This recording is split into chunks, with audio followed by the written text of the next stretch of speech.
Do you mind if I call you George, first of all? No, that's fine. Okay, excellent. Thank you. Okay, so sometimes it's difficult for a writer to remember when they start writing. It's basically you're born with the pen in your hand. For example, I've been filling notebooks since I was 7. When did you start writing? Do you remember those early memories? I still have some of the things I wrote, so I think it was actually even before I started school. My mother read to me when I was little, and I have notebooks. Like I have an encyclopedia of space that I started to do at one point in an old school notebook, and I couldn't have been more than 5 or 6. I would draw like a planet, which was basically a round thing. Sometimes I'd draw continents or markings on it, and then I would block print below it, since I didn't know handwriting yet, who lived on that planet, Martians on Mars and Zoomians on the planet Zoom. I mixed real planets up with fake planets, ones I saw on TV on shows like Captain Video and Rocky Jones Space Ranger and others that were purely from my imagination. What a writer reads influences how they write. What types of things influence your writing that you've read? Well, I certainly read, in the beginning, I read a lot of comic books. I mean, we're here at the San Diego Comic-Con, and it's like a homecoming for me because I was a comics fan before anything else. I read Superman and Batman and, of course, all sorts of Uncle Scrooge comics and things like that when I was very young. And then a little later, Marvel started, and I was right there at the beginning as a young teenager, junior high school and high school, collecting all the Marvel comics, Spider-Man, the Fantastic Four, Avengers, X-Men, Thor, etc. So all of those had enormous influence, and my earliest published words were letters in the letter columns of Fantastic Four and Avengers and similar books, Dear Stan and Jack, that kind of thing. When I started reading actual books, the first one was Robert A. Heinlein's Half Spacesuit Will Travel, one of the great juveniles he wrote for Scribner's in the 1950s. Still, I think, probably the best of the juveniles, and still one of my favorite Heinlein books, maybe one of my top 3. Heinlein had an enormous influence on me as an author, and I went from him to the other great science fiction and fantasy authors, Robert E. Howard with Conan the Barbarian, Jack Vance, who became perhaps my favorite writer for most of my life. I discovered J.R. Tolkien, H.P. Lovecraft, Andre Norton, Asimov, on and on and on. Speaking of that letter that you wrote, I read it. Fantastic Four number 20 was about Fantastic Four number 17. To me, what struck me was that it was very much in the style of Stan Lee's voice from the bullpen days. When did you start finding your own voice for your writing? I don't know. That's an interesting question. I mean, when you start out as a writer, you're very much more influenced by the things that you read. Right. And as you continue to read, hopefully in a broader and broader genres and areas and styles, you're always encountering writers who are doing new things, and you're wondering, can I do that too? So, you can see in some of my early works Heinlein influence. You can see me trying to do Ursula K. Le Guin. You can see several efforts of mine to do Jack Vance, who I so admired, to capture their voice, at least see if I can do it. And these are all improving your craft kind of things. You want to learn can you use this tool? Can you use this technique? Can you use this voice? At some point in the evolution there, you do develop your own voice. But it's not a conscious thing. It's a evolutionary thing. And after a certain point, in your life and your career as a writer, you stop trying to imitate other people and just start trying to tell a story with all of these techniques that hopefully are now at your disposal. I think a lot of writers do that today as fan fiction. What do you think about fan fiction? Well, it depends on how you define fan fiction. I mean, I wrote in the 1950s and 60s what we then called fan fiction, which simply was fiction, stories written by fans and published in fanzines, in amateur magazines. But the stories were wholly original. I wasn't writing about anybody else's characters. I was writing about characters that I created, like Manta Ray and Garazan, the Mechanical Warrior, and the White Raider, my own superheroes of my teenage years. And they might have been influenced by some of the superheroes that were out there, but they were my own. The stories were my own. Everything was my own.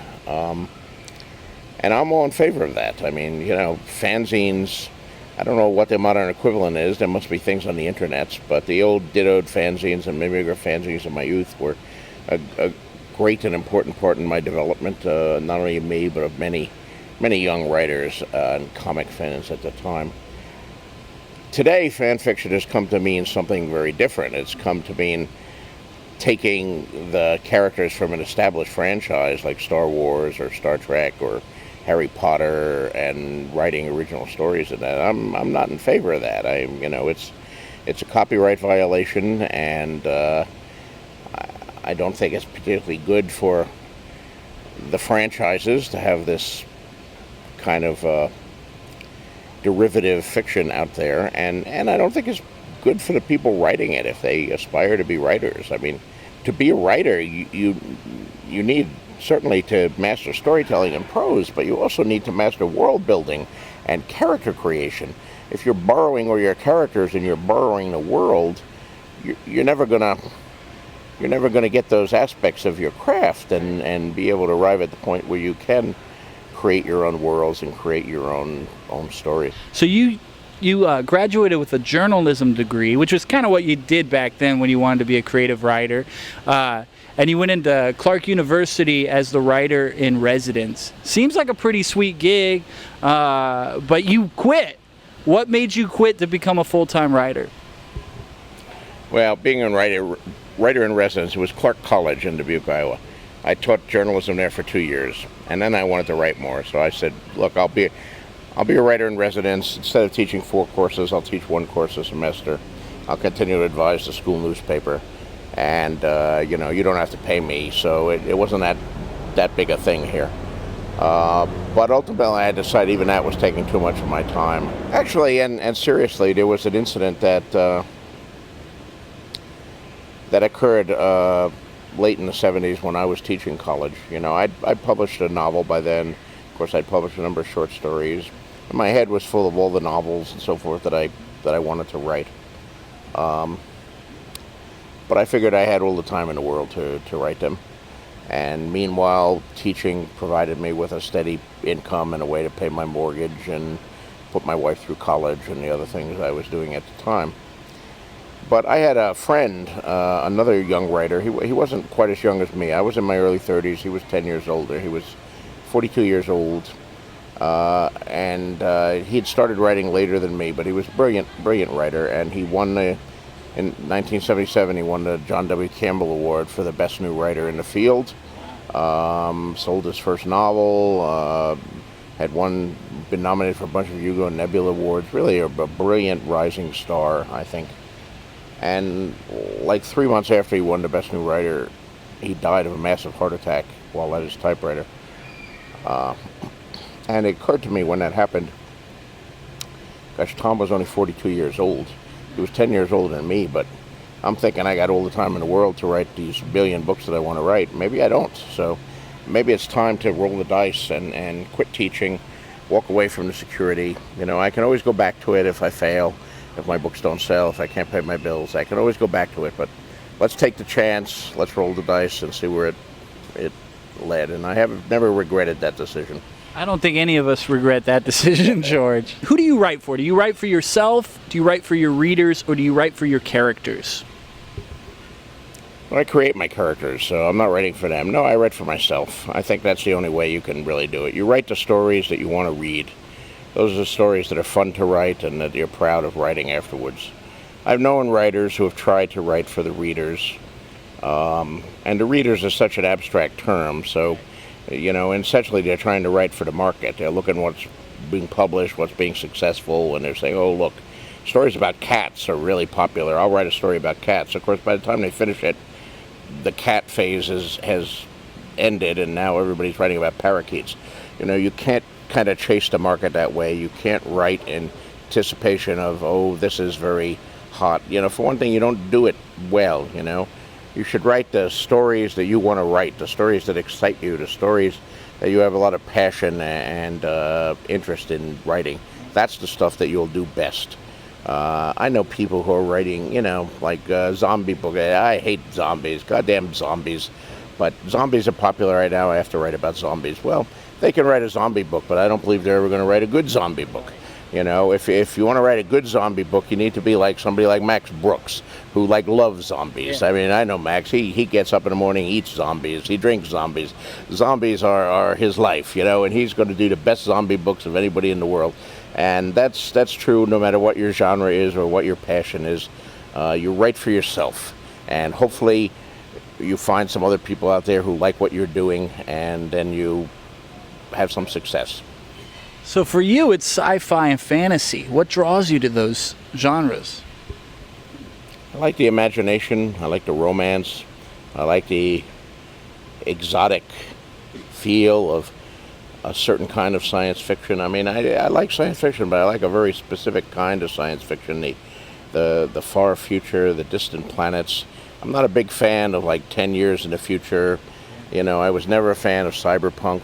I'm a fan of Jack Vance, and Earth is spread out to 10,000 planets, and there are all sorts of weird aliens out there, and we're encountering, who knows what we're encountering. It's the imagination and the wonder of those worlds, the feeling that anything can happen. The writers who take me to places I've never been before and show me things I've never seen before, and make me think and wonder and blow my mind, as we used to say. That's the kind of stuff I like. So I wanted to ask you a series of questions about Ice and Fire, Game of Thrones. Is that okay? Well, I may not tell you anything that's plot reveal, but ask me what you will. All right. Well, I'm not going to ask you the usual questions, I hope. I find as a writer, sometimes the most stressful and exciting opportunity is that you have a story inside of you and you have to figure out how you want to communicate it. How do you come up with your overall theme and narrative structure for a new book like Ice and Fire and Game of Thrones?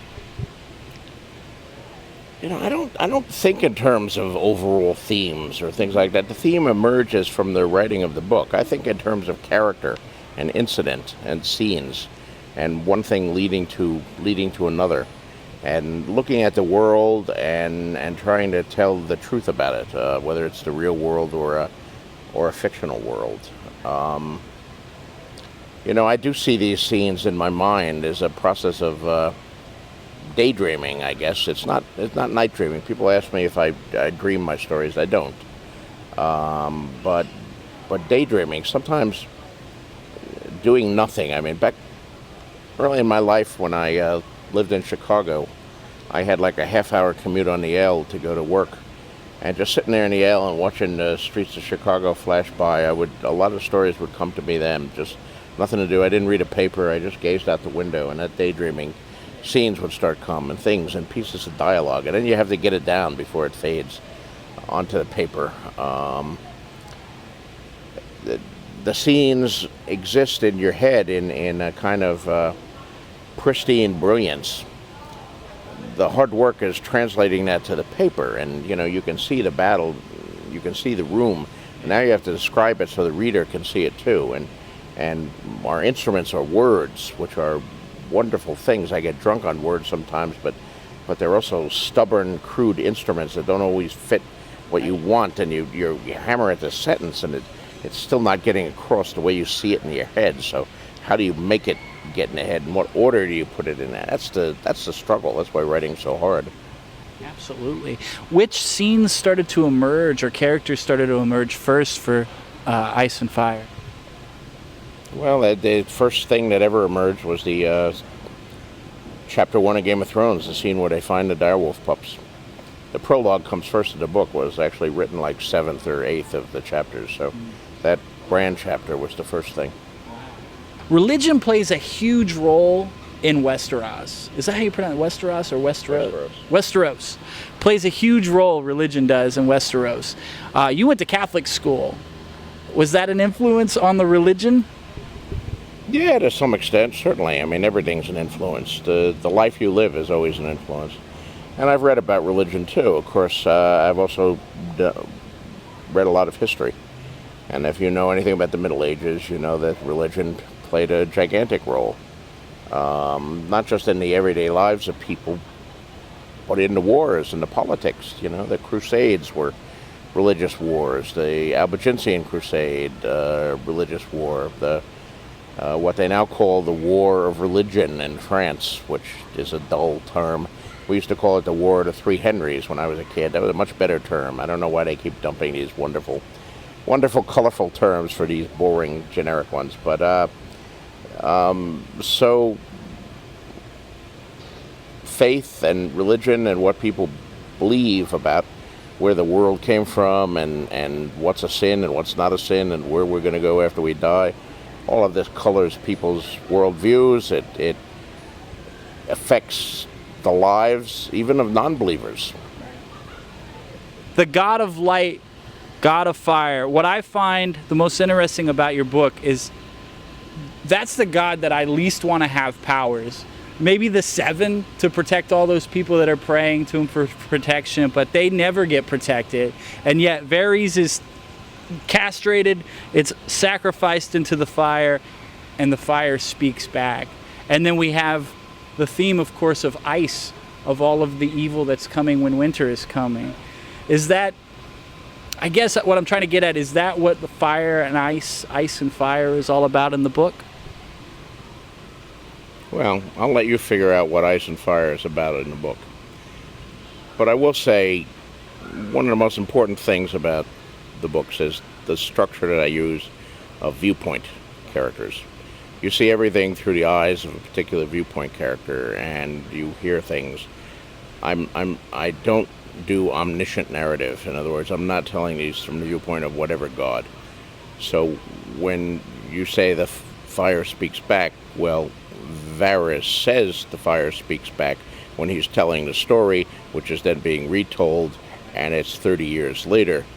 You know, you might tell a story, something happened to you 20 years ago, and then if I look at the time machine, would it be exactly what you remember, or would time and memory have colored things? I want people to try to kind of think about things. We sometimes get two viewpoint characters telling very different stories about what happened at the same event, just as we do in real life. You know, you can look into newspapers and even contemporary events, and depending on what newspaper or TV station you put on, you get a different version of it. So there's a lot of subjectivity that's involved here, and that's a deliberate authorial choice. I love it. All right, so I have some questions from our fans. First question, Dennis Ingram. He's the bassist for the Sneaker Kings. He wanted to know, how long does it usually take you to write a chapter? Does it take more time for a certain character's chapter, for example? Yes, it does. I mean, typically, and I've said this many, many times before, but Tyrion has been, at least for the first 3 books, Tyrion was the easiest chapter to write. His chapters virtually wrote themselves. Mm-hmm. When I hit books 4 and 5, Tyrion's chapters became much harder to write because he was in a very dark place, and he was wrestling with a lot of demons. And I really had to try to keep that in mind at all time. Bran was traditionally the hardest one to write because he's a young character. He was the youngest of the regular cast, and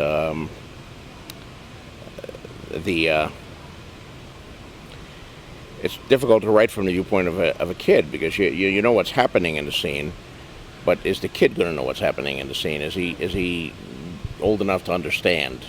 And you have to try to put it in his language, and all of that can be done, but it takes time, it takes effort. You can't just kind of let it flow. So, but yes, as to how long it takes to write a chapter, well, 2 days, 10 years. I've had both cases.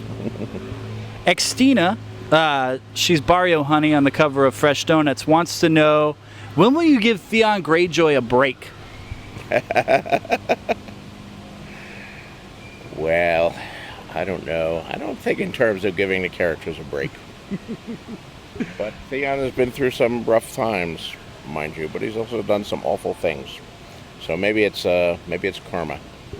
And Gamer Bob wants to know, who is Jon Snow's, wait for it, father?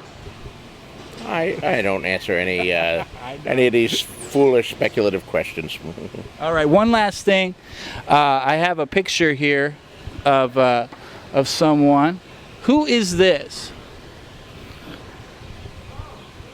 That's Brienne. Okay. Now I want to show you something. This is just a pitch. I was thinking that maybe Brienne could have a brother. The Pimp of Tarth, huh? Yes. King of the Vandals, Lord of the Dance. Okay, well, you must be a rapper or something like that. Absolutely. Yes, I can see. You're practically twins here. Yeah, and knowing your penchant, I will take one for the team, throw myself on a grenade, and make out with her if I have to. Will you? Okay, we'll pass it along to Gwendolyn.